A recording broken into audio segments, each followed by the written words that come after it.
રામ નારાયણ રામ. હવે આપણું કામ શું છે? યુદ્ધના સમયે તો વર્ષભરનું કામ પણ 6 મહિનામાં થઈ જાય છે. એમરજન્સી આવે ત્યારે બધાને આમ કહી દેવામાં આવે છે. મહાન લોકો એક રીતે સાથે આવે છે, અવતાર નહીં. જે જન્મથી જ સિદ્ધ અને મુક્ત અવસ્થામાં આવ્યા છે એ પૈકી કેટલાકે નક્કી કર્યું કે તેઓ 10 લાખ લોકો સાથે લઈ જશે અને કેટલાકે 10 કરોડ નક્કી કર્યા.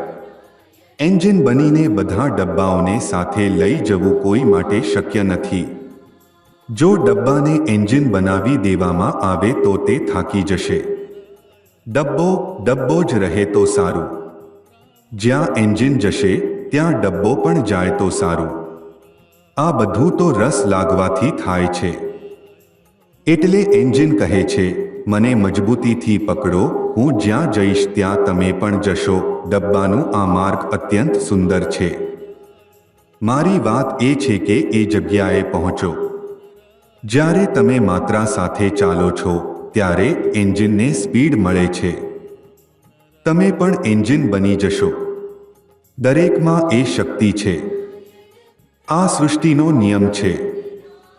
તેણે કહ્યું છે કે તમે આ કામ કરતા રહો, પકડીને રાખો, છોડશો નહીં.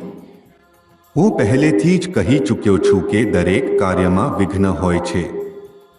જે વસ્તુ આપણે જોઈ શકતા નથી એને જ વિદેહી અથવા વિદેશી શક્તિ કહે છે. તેઓ હંમેશા વિઘ્ન લાવે છે એવું નહીં, પણ અવ્યવસ્થા ડિસ્ટર્બન્સ ઊભી કરે છે. આ ધારા પ્રવાહમાં વિઘ્ન ઊભું કરે છે, કારણ કે જે કામ 21 કરોડ વર્ષમાં થવાનું હોય એ જો 21 દિવસમાં થવા લાગે તો અવશ્ય વિઘ્ન આવશે.